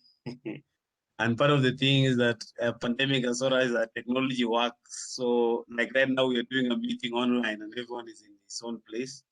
And this meeting, there's a lot of advertising which has been happening before the meeting, which is actually online advertising because we didn't place any post. No one placed any post. I didn't see any flyer anywhere physically. So I think well, what you can do is find out if your school has a branch itself. Then talk to the branch, ask them what is happening here. Are there any activities? Do we need to organize? You can, like, this is an online WebEx account for IEEE, and it's free for every IEEE student branch which wants to use it. So ask your branch, Sumbua branch, Excom yako, ask them, why you guys don't have activities and can you have, or Took have, or these guys have? And of course, the president has locked out school. So you shouldn't use that as an excuse. So start even chapters. Just there's so much you can do. There's online like this KU. I'm sure I've seen one PES Day. They have their own talk. PES Kenya. They usually have IEEE YP weekly. They have their own talks. So there's a lot you can do. I saw Charles to somewhere here. The YP chair is actually Kithinji. You can ask Kithinji, how can I help in YP? Because I'm a member, I want to volunteer, but my branch is, I don't have a branch. So how do I ask me, how do I start forming a branch? You can start talking to your students, your fellow students, like what Ignatius has said, you need students. So start building capacity as soon as now. Talk to them, inbox, share materials about IEEE. So I mean, there's so much you can do this pandemic season. It's not like you need to be physically available to do it, but through technology, you can be, it can be there and not there at the same time. That's what I can say. Thank you so much, Fidel, for that. Kithinji, can you add a comment about that? So maybe an interesting thing to say is I don't know who had asked that question. It was Anthony.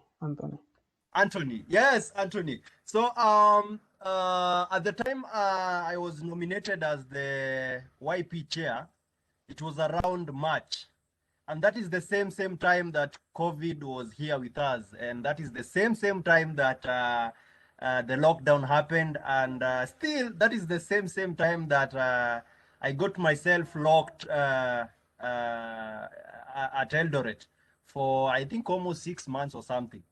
So so this tells you that I was not close to Nairobi, or rather there was no physical event that as YP we could have done.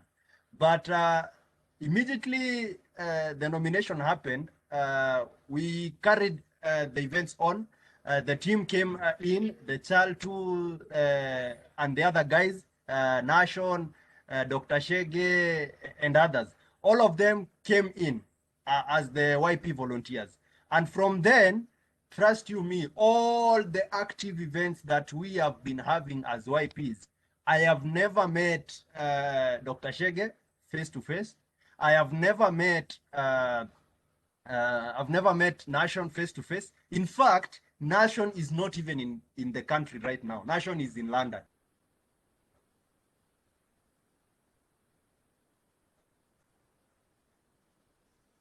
He's doing his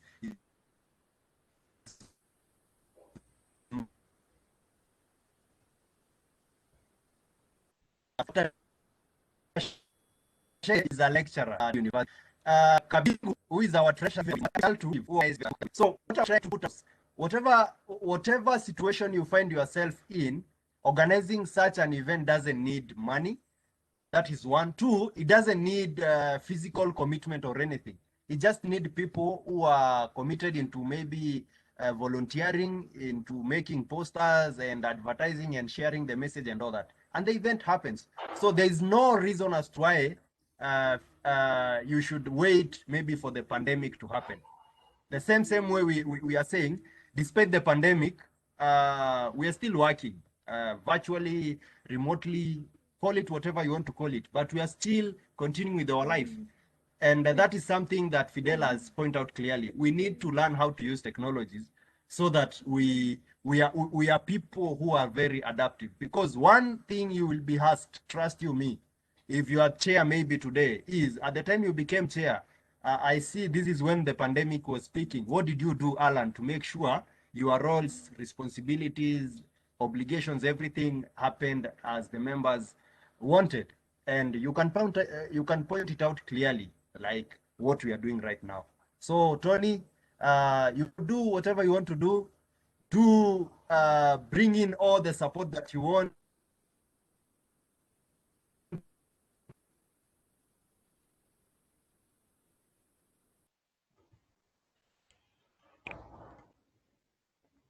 I think I've lost But you. that's back to you. Oh, thank you so much. I think the bottom line of what Kithinji just mentioned, as well as Fidel, is that don't let the pandemic be an excuse for you not participating in any branch activities or not having any branch activities. Actually, you need to use the pandemic to your advantage. Now that we are all, or most of us, are actually at home, working from home.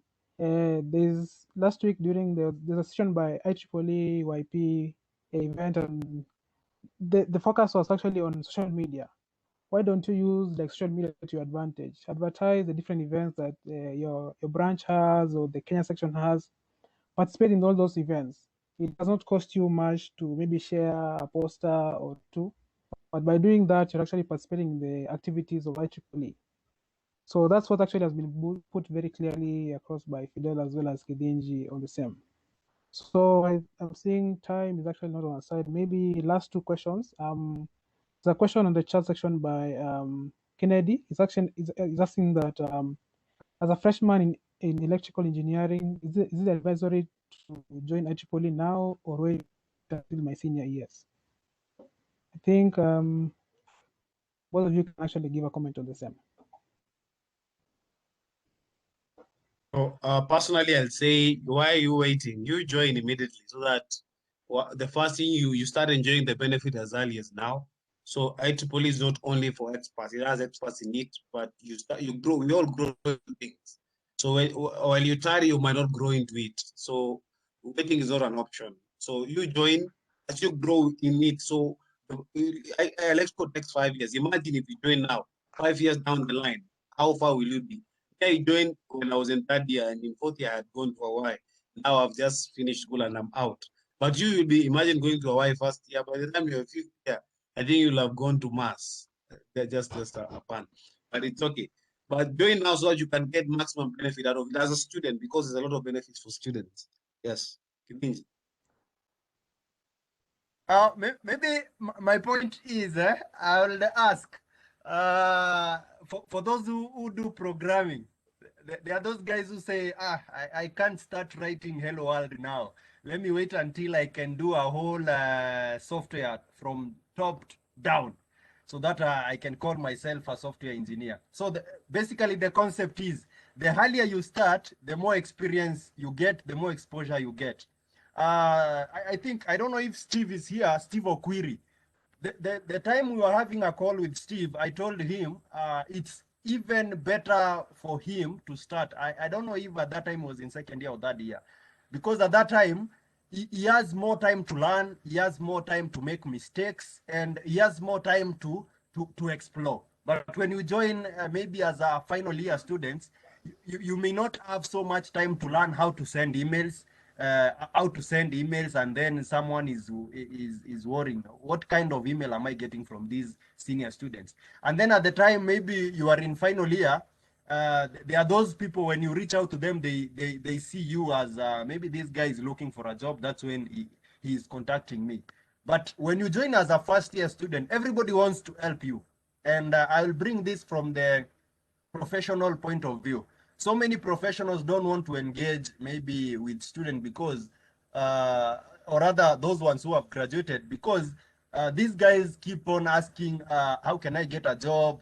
Give me a job, and blah, blah, blah, and all that. But when you mentor a student will be asking you questions like, how can I advance myself?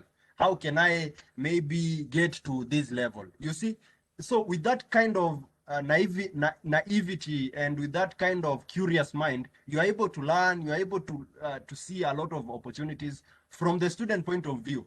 And then you are able even now to position yourself so well, by the time you graduate, you are set for a certain role somewhere. So that is all I can say. Join as early as you can, not only maybe to grow your volunteer skills, but also to broaden up your network. Because the more you stay on the industry, the better known you are. Like, for example, I will point out to maybe the few people that we know. Let's say Mercy Chelangat. All of us maybe knows her. Let's talk about Chaltu. Chaltu has came in and started volunteering in YP. But almost everybody now in the section as well as in the region knows Chaltu. Let's talk about Humphrey. Everybody knows Humphrey because he has always been there from the time that we started this. So even your presence alone talks volumes, because the more you are present, the more you are able to see things clearer. But the more you wait and then maybe you join at the time you are in final year, you will be having more stressing things, even concentrating into maybe understanding how VTool works. It will be like a burden to you. So join as early as today. Don't wait. Thank you, Kithinji. Back to you, Alan. Thank you, Kithinji. There's something someone once told me. A bird doesn't start to fly once it's born. It starts actually to fly a few days or even some hours after it's hatched. So don't wait until you're old to join a Chipotle or when you're in your senior years. So join as possible when you still can, so that you can be able to learn and gain more skills, advance your career as early as possible. So as we wind up, actually, there's one question which I'd like us to finish on it. There's an aspect I think Fidel mentioned as well as Kithinji about technical papers. I know last week YP were having a workshop on the same, which was really amazing. So maybe someone was actually asking how are technical papers even related to IEEE, as well as how are they beneficial to them? So maybe Fidel, can you start? Then Kithinji can give a comment on the same as well. Or actually, Kithinji, just start then. Yeah. Fidel, you can go on. I'll come after you. No problem. So the question is, how is technical papers beneficial to students? Yes. So one, academic writing, academic writing is actually the thing. So technical papers, when you write a technical paper, you're able to share. One is what you've done as a project either with peers who have such experience, or in a conference whereby it's like, for example, myself, I did my first paper I did in third year, and I shared in Uganda, the thing I've shown you. So it was a national communications conference. So it's a conference of engineers in the area of field of telecoms. So one, they're able to see your line of thought, they're able to add to you, they're able to actually, you see, you have an academic peer. I don't know if you get, like, somebody who can challenge your line of thought, who understands it. Also, somebody who is higher than you, so you can add to your paper, explore more technologies. That is the first thing. Second, you're able to contribute to the body of knowledge. So once you do a project or you do a paper about something and you publish it, guys are able to download, read about them, and even quote such papers. So that one, it enables you to contribute to the body of knowledge. So guys are quoting your work as a student. And then thirdly, you're able to go to conferences and meet other people, because most of the people conference, when you submit a paper, it's like a ticket for you to attend that conference. Some you can apply for grants to attend once the paper is accepted. So it helps you as a student to attend such conferences without paying the whole money. You just pay something or even get a grant to attend where you don't pay anything, just by submitting a paper. So paper will help you also expand your knowledge, because once you do a paper and guys review, they tell you this is the mistake, methodology is not good, and engineering is all about publishing. So once you do something, your thesis, anything, your project, you do documentation. So once you get this guidance from people, you're able to build your skill in the area matters publishing and doing such works. So it's beneficial for you because you build your knowledge, contribute to the body of knowledge, and also you're able to get into these conferences and interact with the high achieved guys who have highly achieved in their careers, and also guys who are your peers. Yeah. Thank you, Fidel. Kithinji, can you as well give a comment on the same?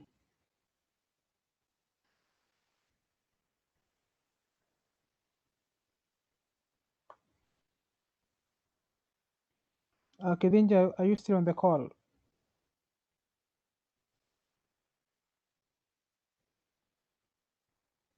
seems you have lost Kithinji. Yeah.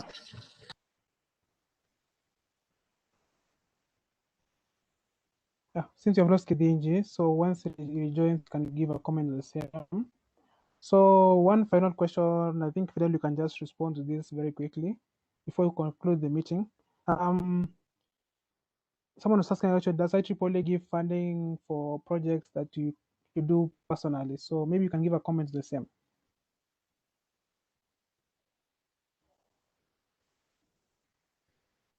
I think you're muted, Fidel. Sorry. First. Yeah. So the avenues for men cannot multitask. That is very true. So the avenues for funding in IEEE, this IEEE hack, IEEE site.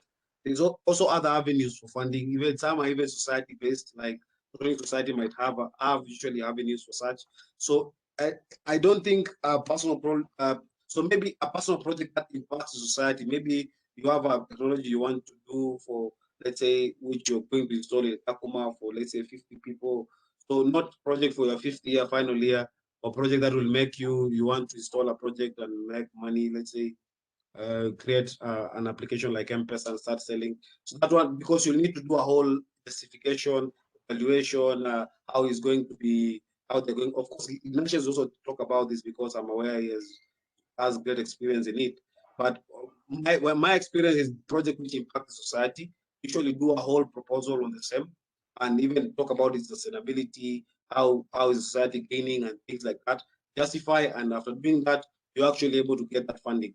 But if you're talking about project for your final year, I'm not sure if that is possible. Maybe Kithinji is back, but Ignatius maybe first before Kithinji settles down.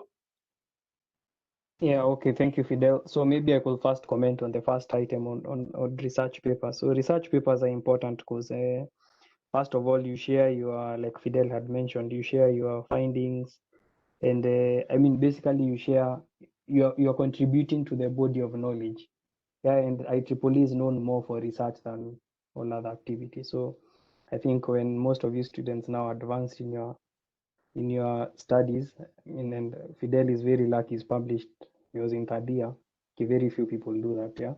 So you're able to share, to contribute to knowledge globally.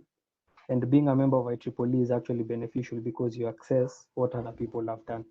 Most of the high quality papers are actually in IEEE Explore, which is basically, it's like a library with most of all papers published in IEEE.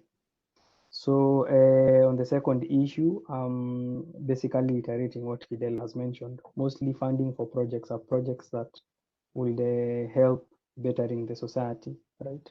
Not individual projects, and mostly these are projects that will be done in your student branches, yeah.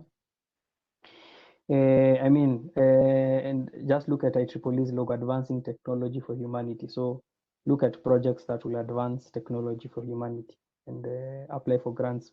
I've seen, I think this is Photonics Society. I know a couple of students who've gotten funding. I think KU also, some students from JQuat for projects. I think Moi also received a funding, but through Power and Energy Society, if I'm not wrong. It's called something like that, some time back, yeah. So I mean, you can come together as a student branch or a society branch and apply for such funds. Yeah, thanks. Thank you so much, Ignatius. Kithinji, are you back on the call? Yeah. So maybe I will. I don't know. The first question was why the technical papers, eh? And maybe I will not handle it from what Fidel and Ignatius have said, but I will bring it from a different point of view. In that an engineer is, as an engineer, you are supposed, not only as an engineer, as a person, you are supposed to be able to write and maybe to present your work, and not only your work, but present anything that that you are supposed to do. And by doing these two, that is when you are able to communicate.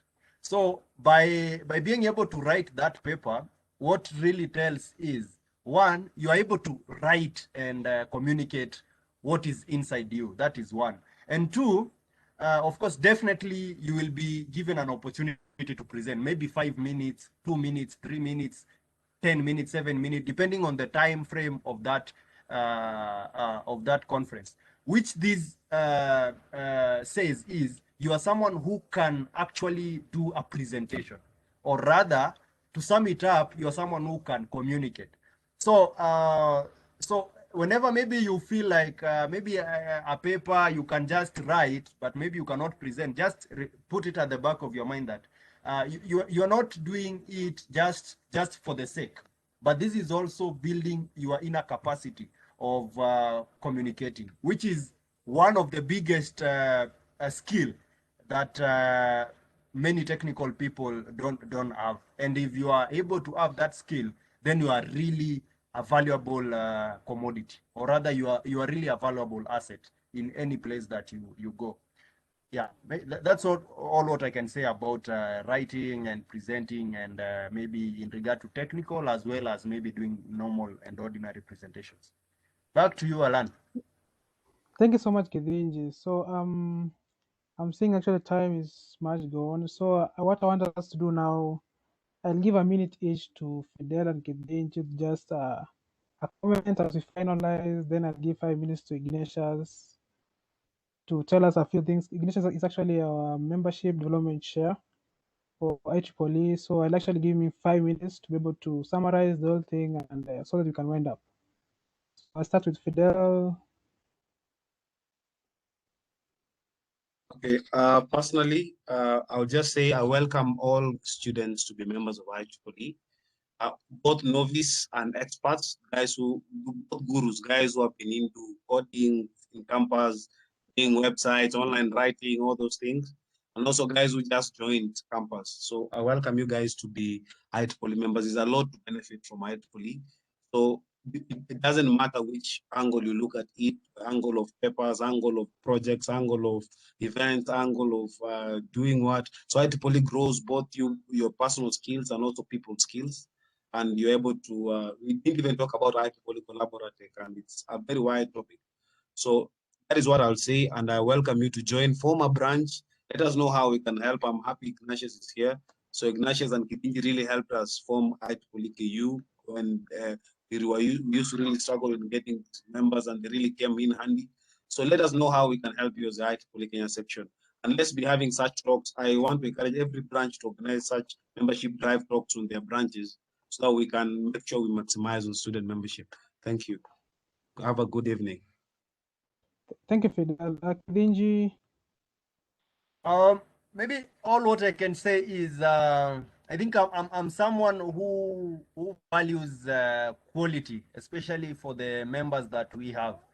And I will say, before even you join IEEE, just go back and have a total understanding of IEEE first. Understand what you want to bring on the table. Like, are you bringing papers? Are you bringing maybe events? Are you bringing your maybe technical expertise? Are you bringing your networks that you have? Maybe you are a person from another club, maybe Rotary, Enactors, and all those other clubs. Are you bringing the kind of exposure and experience you have into IEEE? And when you look into it, when you look IEEE into that kind of a lenses, you are able to bring value to the table. And even the membership and the fee that you pay, you will not see it as something that is really a burden, but rather something that is really a beneficial. So many engineers, or rather so many members, don't want to subscribe to membership kind of organizations, because they want to subscribe where they are being fed with everything. Unfortunately, in IEEE, I'll be very honest, at some point you are required to give more so that you can receive more. And that's what you will realize. The more volunteers we have on the planet, or on the platform, the more they give, the more they receive. The more members maybe we have, the less they give, the less they receive. So don't join if you don't have a clear path into making yourself a very valuable IEEE member.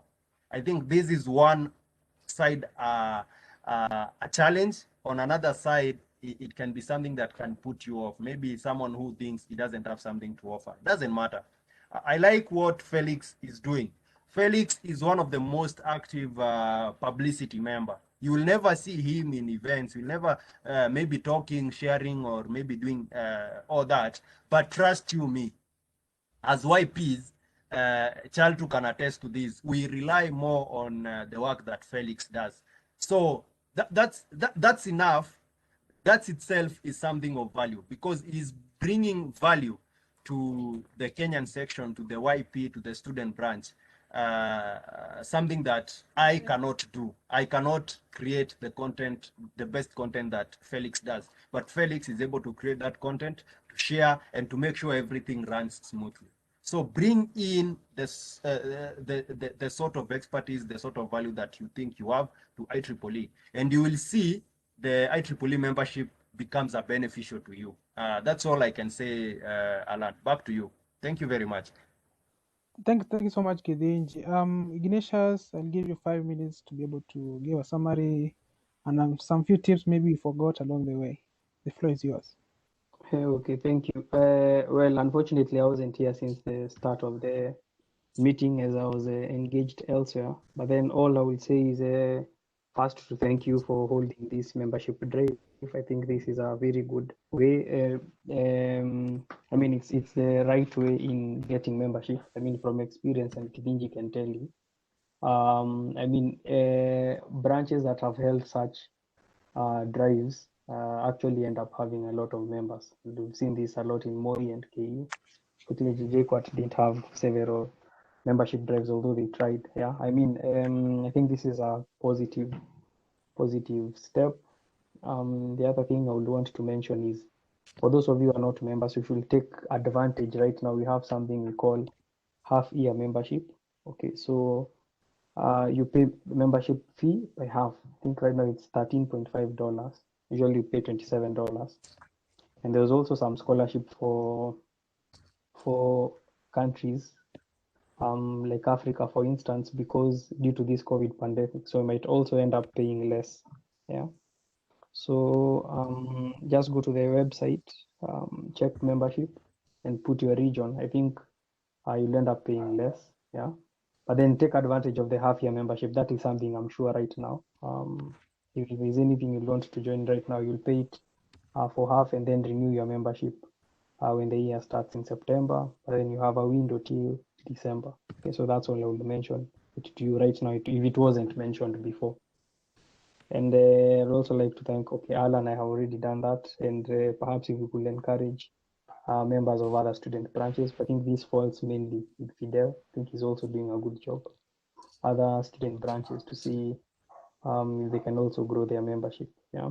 Thank you very much. Thank you so much, Ignatius, for that.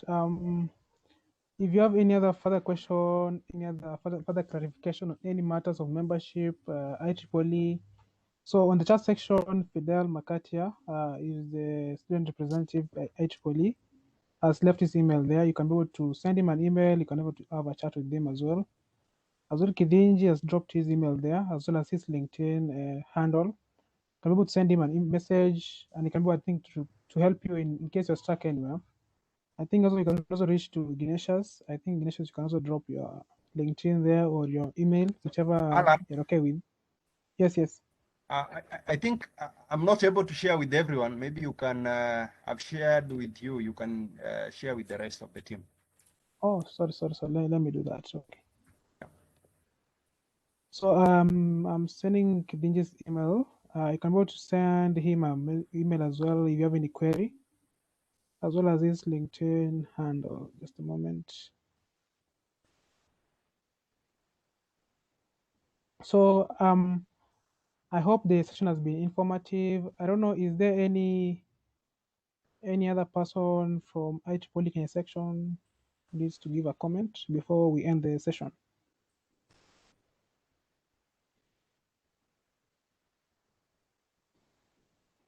So, pardon, Alan. I just saw a question on the chat before I dropped off. There's someone who was asking, was the outreach activities I was doing self-sponsored or paid? So, like for example, I'll say some were self-sponsored and some were IEEE supported. Like for example, going to Kabarak, that one I supported myself because there was no, I was not provided budget for that, so I had to do that on my own. And then going to Masinde Muliro, I got support through IEEE to IBM. So it was a collaboration from a collaboration between IEEE and IBM played a very big role into me going to Masinde Muliro. And basically it all varies. At some point, maybe if there is a budget and you write a proposal early enough, 2 to 3 weeks prior to the event with clear justification, then you are able to get that support. And also note, this support is not given to anyone. You cannot just maybe student X somewhere just decide to go and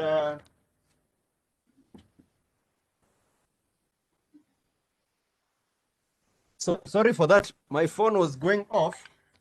I had only 30 seconds. So as I was saying, you cannot just apply for funding either to IEEE Kenyan section just as any other student. But if you have that seal that maybe you are preparing for your student branch and everybody in the section knows you and knows that you are an active member, then you can apply. Maybe let's say we have a student in Garissa whom we have never heard of, and then he applies for support, maybe to attend an event in KU. We have never heard of him, so it becomes very hard. But for example, a student like maybe just a random student in KU is a very active member, and maybe he wants to go and offer a certain training in Moi, then you can apply 2-3 weeks earlier, and then you can get that support to go to Moi and then come back. So that is what I can say. That's all from me, Alan. Thank you so much, Kithinji, for that. Okay, so you can be able to reach Fidel through his LinkedIn handle as well as his email on the chat section. The same also, Kithinji has also put his LinkedIn handle as well, his email as well. Also, Ignatius has put his LinkedIn handle as well as his email. If you have any query, any clarification, any question, you can just be able to reach those people and they can be able to help you. If you can't be able to reach them and you can be able to reach me, then you can be able to just send me a message, then I can be able to link you up with them. So thank you all for attending this session. I hope you'll be able to gain something from this. And thank you all who helped make this a success. For the organizing committee, KU community, and those who have publicized it, thank you. So I'd like to wish all of you a blessed night, and we hope to be able to have many of such activities in the coming weeks and the coming days. So once you see them, propose to attend as well. So have a good evening all. Thank you. Thank you, Alan. Good evening. Thank you. Have a good evening. Thank you. Bye. Bye, everyone.